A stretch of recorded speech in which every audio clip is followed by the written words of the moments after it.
Are the Cowboys about to get a Chubb? Bradley? Not Nick. Whoa. Well, no, that's what I mean, because there's two guys with the last name Chubb in the NFL. Right, there are. So are they going to get one of them? A Chubb. That'd be Bradley Chubb. Let's talk about it here in Below the Belt. Never mind. Which is sponsored by Academy Sports and Outdoors and Window Nation. No, finish the thought. What? No, I know it's sometimes you get older, you get a thing called a filter. I think you lose the filter. I've heard about those. You lose the filter. I didn't have a filter when I was your age. I was a young buck. But now that I'm an old man, and I'll lose the filter eventually. When did it come around? The filter? Mm-hmm. What age, roughly? When I come around. That was about 94, 95, that song? No, when did your filter come around? I think when I met Sarah. And how old were you then? Like 40? How old am I? 42, 41, something like that. Okay, so I still got time before mine comes around. Okay, cool. All right, we're going to dive into Calvin Watkins had a primer, however you want to say it, for the Cowboys offseason, and he named some potential free agent targets for the Cowboys. But before we get to the list there, we have to give you the breaking news, which was sent in by the top Tolo texter at the station, Peyton Russell. Oh, hey. He texted it in. It was not Alec. It was Peyton this time. Jordan Schultz is saying that the Dolphins and two-time Pro Bowl pass rusher Bradley Chubb are parting ways, making the 29-year-old a free agent. Man, he feels like he's 34, doesn't he, Bradley Chubb? Yeah, he does. In his really old. In his two full seasons with the Dolphins, 23 and 25, he was out in 24. Chubb had 20 sacks, 8 forced fumbles, and 117 tackles. He should have a nice market, Jordan Schultz says. He also had Chubb had 8.5 sacks this past season and was a top trade candidate before the deadline, with 3 teams actively trying to trade for him before Miami opted to keep him. Dallas was one of those teams that checked in on Chubb at the trade deadline. He doesn't mention that there. I'm mentioning that. The Dallas had checked up on Chubb at the deadline. So maybe now that he's a free agent, that might be one of the types of signings you would make to kind of add to your pass rush, kind of sort things out a little bit.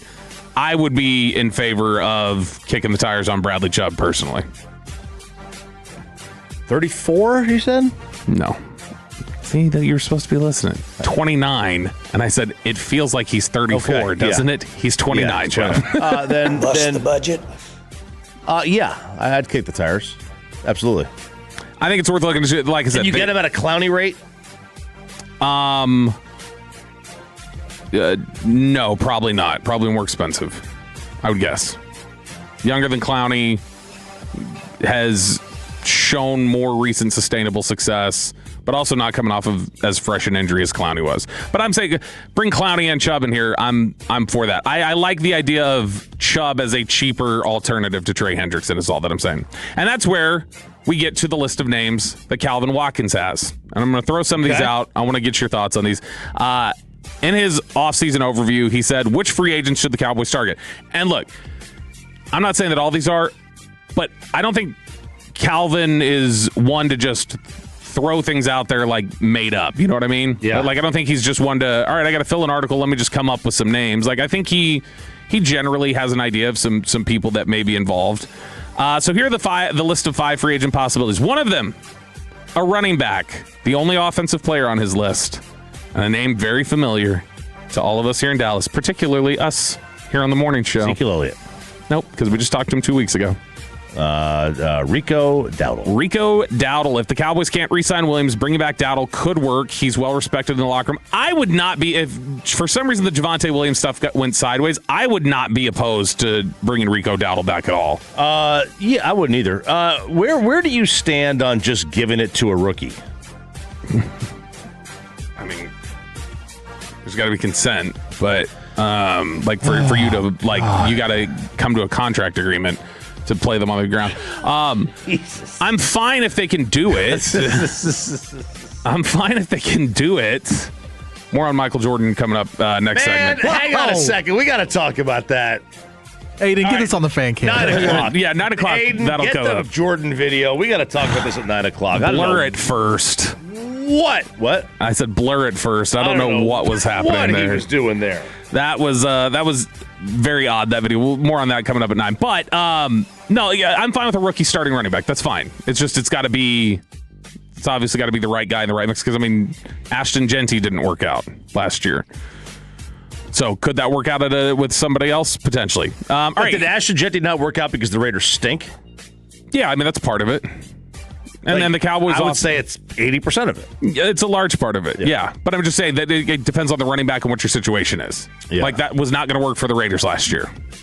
So, and it's not because of Jeanty, it's just because of the way their offense was set up. So, tell me, it was not going to work out with Jaden Blue last year. There's a reason he didn't start. So, but it just depends on who it is and what the context is. Some of the other names that Calvin Watkins suggests over at the Dallas Morning News as free agent possibilities for the Cowboys: Alex Singleton, the linebacker from Denver. Singleton said he wants to return to the Broncos and chase a Super Bowl ring. Can he do that in Dallas, though? Alex Singleton, obviously a guy who has been in Denver for a couple of years now. He was there, I believe, at the same time as Christian Parker.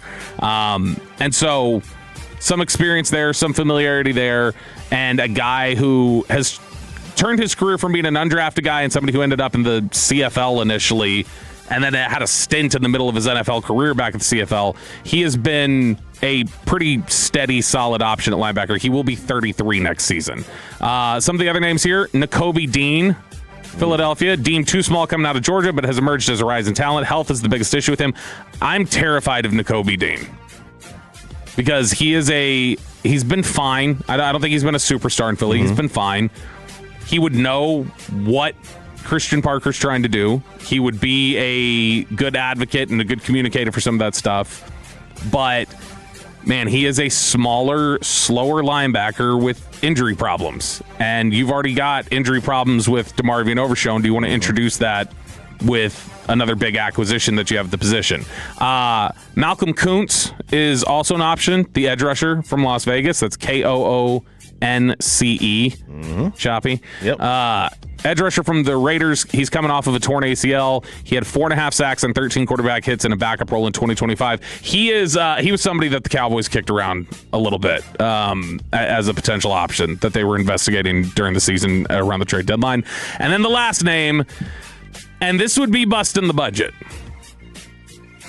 Cincinnati edge rusher Trey Hendrickson.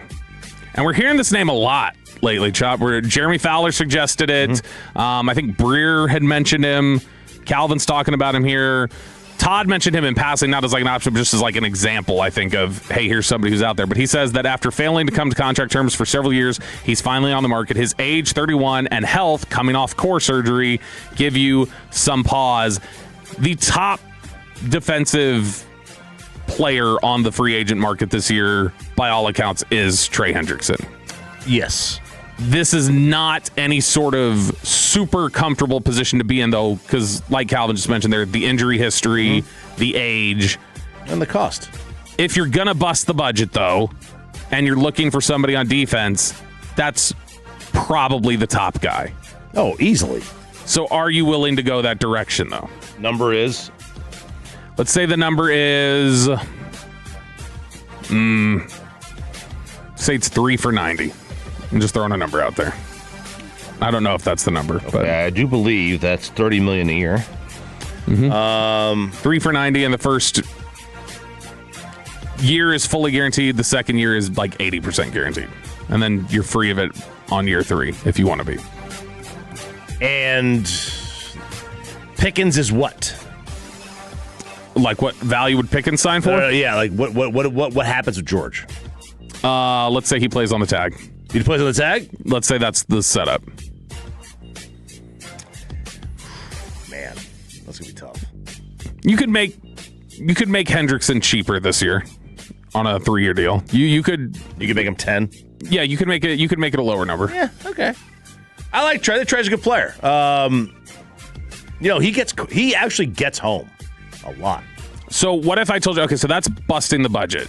What if I told you the middle tier is still pricey, but not the top tier? The middle tier is Bradley Chubb. Okay. And then I tell you the value tier where you're hoping to connect on a veteran is Joey Bosa. Would you rather have Bosa on a lower tier, Chubb in the middle, or Trey Hendrickson at the top of the market? If you're this Cowboys team. Probably Chubb or Bosa. So here, interesting thing here, from the 901. They said you need legit talent in this team, not depth. On deep, man, I think depth is so underrated. On the defensive line, I think you could get away with just depth. But he's 901. At the corner level, you really need depth. He or she, whoever it is, I don't know. I don't want to. Can't have any holes at corner. I think that depth is passable at the edge. You do need play. You need to add some really good players on defense. You need really talented players, at least a couple that you're going to add. And you've got 2 first-round picks that you can potentially play with a little bit and maybe get yourself a top-tier safety if you can find Caleb Downs. Maybe get yourself a edge rusher with a high ceiling. How many players on defense would you rather? See, I would rather have, and this is perfect right here. It was just then, and I was thinking the exact same thing. They went a little bit higher than I would rather have 5 B- players than 2 A+ on defense and 3 C's or whatever. If you took me no 3D. If you said I could have 2 A+ and 3 C+, I'd rather have that than 5 B-. But if it's 2 A+ and 3 D, 3 Kenneth Murrays. If you said I could have 3 Kenneth Murrays and 2 Patrick Surtains versus 5, just give me a solid 5 Kenny Clarks. Yeah, I'd rather 5 Kenny Clarks than 2 Surtains and 3 Kenneth Murrays. I mean, I can see the argument. I can see the argument no for holes. it. I want no holes. I want solid players. I think you can, though. Go ahead and try to find 2 A players and 3 C+ to B. Gotta find C+. I think you can find that. You just have to be willing to pony up the money for it. If you get 2 A+ players and 3 B- players, I mean, you've got on defense. You add those to this defense. You got yourself. They need bare minimum, like we said, 7 starting caliber players added to the roster this offseason. Yep. It's a lot. Belo.